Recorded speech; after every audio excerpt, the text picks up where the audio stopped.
be clear, we don't have evidence to suggest that an abduction took place at this time. Is it something you're still investigating, whether or not they could have been abducted? So we're exploring all investigative avenues. Imagine combing through 5 square kilometers of dense forest, underbrush so thick even drones struggle to spot you, and hearing nothing. No birdsong, no rustle of leaves, just your own heartbeat. Now imagine knowing that somewhere in that silence, 2 young children vanish without a trace. Hi, I'm Your Name, and today's video, police reveal hidden clues in Lily and Jack case. You won't believe what they said. Dives into the most shocking details the RCMP has quietly disclosed behind closed doors. If you believe Lily and Jack deserve true justice, hit subscribe now, because only our combined voices can keep this story alive. Stick around.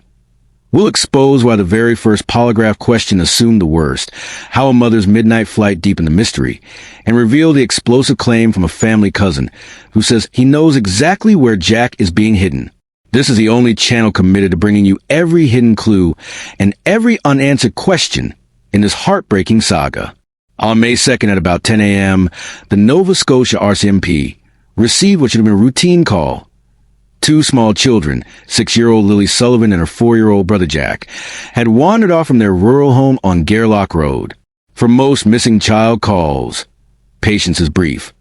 Officers fan out, searchers comb the immediate area. And within hours, kids are usually found safe, often curled up in a neighbor's yard or clinging to a tree stump. But when Sergeant Carly McCann's squad rolled into Lansdowne Station that morning, they found something unsettling. The track stopped at the back door as if dropped by ghosts. No footprints beyond those first 2 boot prints. No glint of Lily's white and strawberry backpack. No sign of Jack's beloved dinosaur print boots. And crucially, no screams. No bark from the family dog. No hint of where the children had gone. Within 24 hours, RCMP's Major Crimes Unit, homicide detectives rarely deployed so early, took command. Why? Because as one senior officer explained, every missing person is considered suspicious until proven otherwise. That policy, applied here, shifted the hunt from simple recovery to criminal investigation. Investigators methodically retraced every step. They mapped a 5.5 square kilometers search grid, deployed for search and rescue canines, flew drones equipped with forward-looking infrared cameras, scanned every pond and culvert with dive teams, and insisted on analyzing every shred of ground-penetrating radar data. Yet no trace emerged. Each failed search deepened the dread.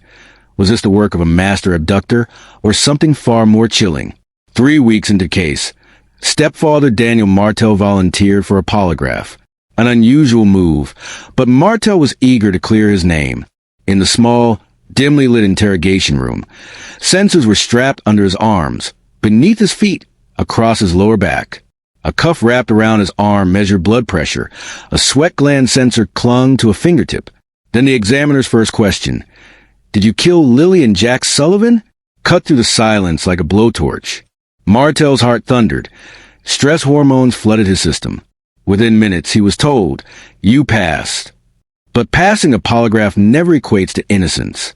Anxiety, medical conditions, even practice control can skew results. Yet the public reception was immediate. Headlines proclaimed, Stepfather cleared, and the online narrative shifted. If investigators led with homicide questions, rather than asking, where are they? Or could they be lost? It means police feared murder from the first minutes. That unspoken premise speaks volumes. Evidence disappears in moments, but investigative windows can stretch days. Lily and Jack were last seen on May 1st at a new Glasgow shopping center, captured on security cameras with Martel and baby Meadow. That footage anchored the immediate timeline, but police knew better than to stop there. They issued a sweeping request for private camera footage dating back to April 28th, 5 days before the disappearance. Why such a broad net? Because each frame could reveal hidden clues. An unfamiliar white van parked near the property, a passerby's dash cam catching a suspicious license plate, or a neighbor's door cam showing an unknown face walking by at dawn. Reviewing hundreds of hours of footage across an 8-kilometer radius takes time, but every frame could be the key to breaking the case. Since day one, the public has generated nearly 500 tips, from credible eyewitness accounts to wild border crossing rumors. Every tip is a potential breakthrough, one detective said, yet false leads can drain resources. Some tips pointed investigators to Cape Breton. Others suggested sightings near main border crossings. The volume of tips forced RCMP to follow leads nationally, efforts that both broadened and complicated the hunt. We've chased down cars that turn out to be unrelated, but we can't afford to ignore anything, an insider admitted. Meanwhile, frustration boiled over. No Amber Alert was issued. Under Canada's protocol, issuing an Amber Alert demands a known abduction, suspect description, or vehicle details. In this case, police instead deployed a vulnerable person alert, social media blasts, digital highway signs, and news releases. Mi'kmaq elder Marie Bernard exploded in protest. If these were non-Indigenous children, there would have been an Amber Alert in minutes. Petitions for reform garnered over 20,000 signatures, and provincial lawmakers now vow to rewrite alert criteria for remote and Indigenous communities. But each hour spent clarifying policy was another hour Lily and Jack were unaccounted for, a bitter reminder that bureaucracy can cost time that children may not have. Just as a separate 6-year-old body was discovered elsewhere, sending shockwaves through the province, Lily and Jack's mother, Malahea Brooks Murray, vanished. She blocked Martel on social media, updated her relationship status to single, and fled in the dead of night with baby Meadow. Child Protection Services immediately placed Meadow in protective care with relatives. Fleeing so soon after body discovery suggests panic. Investigators worry that Malahea held information critical to locating Jack, and that her flight may have taken her out of reach of police for precious hours. On May 3rd, at 3 a.m., 2 RCMP cruisers rolled into biological father Cody Sullivan's driveway. Officers questioned him briefly, confirming he hadn't seen the children in over 3 years, and left. 3 weeks later, Cody sat through a 90-minute formal interview in a police cruiser. He was ultimately cleared as a person of interest, but the shock of early morning questioning left him and his extended family shaken. It was a stark reminder that suspicion, like wildfire, can spread anywhere. Search and rescue gave way to tactical redeployments. Dive teams plunged into ponds and creeks, mapping underwater terrain with side-scan sonar. Infrared drones hovered at dawn and dusk, scanning canopy gaps for heat signatures. Retired handler Glenn Brown remarked, "In 26 years, I've never seen a scent-rich environment this perfect and still no trail." If advanced tech and decades of canine expertise yield nothing, investigators suspect the children may never have touched the forest floor, pointing to possible early removal by vehicle. Retired Detective Michelle Jeans bluntly called this case unprecedented, noting the 48-hour gap days, April 30th to May 1st, when no one outside the family saw Lily or Jack. Criminologist Michael Artfield added, "Statistically, 2 young kids don't vanish without a trace. This defies every missing child pattern." Those assessments underscore a chilling possibility. Either an exceptionally skilled abductor or someone inside the home betrayed trust in the most horrific way. Then came cousin Darren Geddes on local radio, declaring those kids are alive. "I'm 1,000% sure."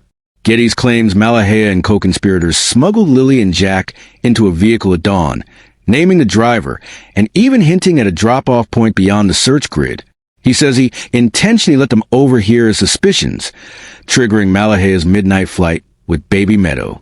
RCMP won't confirm or deny Geddes' story, but maintain, "We're following every lead." Across Nova Scotia, communities rallied. Candlelit vigils flickered nightly on Gairloch Road. Social media hashtags trended. Support groups formed, and Search 2.0 events are planned for early July. Volunteers revisiting ground search zones with fresh eyes.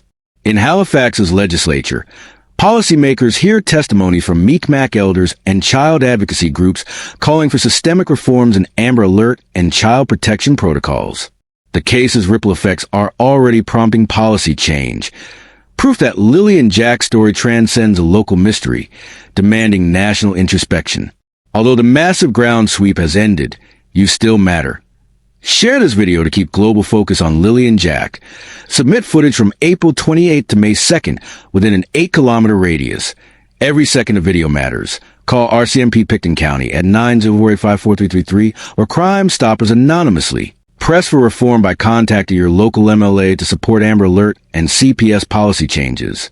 Every tip, every share, every voice brings us one step closer to finding Jack and honoring Lily's memory. A routine call, 2 little footprints, a polygraph that assumed murder, a runaway mother, a 3 a.m. wake-up call to a father, hundreds of tips, and a cousin's explosive claim. Hidden clues abound, yet 4-year-old Jack remains unaccounted for. If you believe in true justice, hit like and subscribe now. Share your thoughts and tips in the comments. Your voice could be the one that finally reveals the truth, because only together can we bring Jack home and ensure Lily's story isn't forgotten.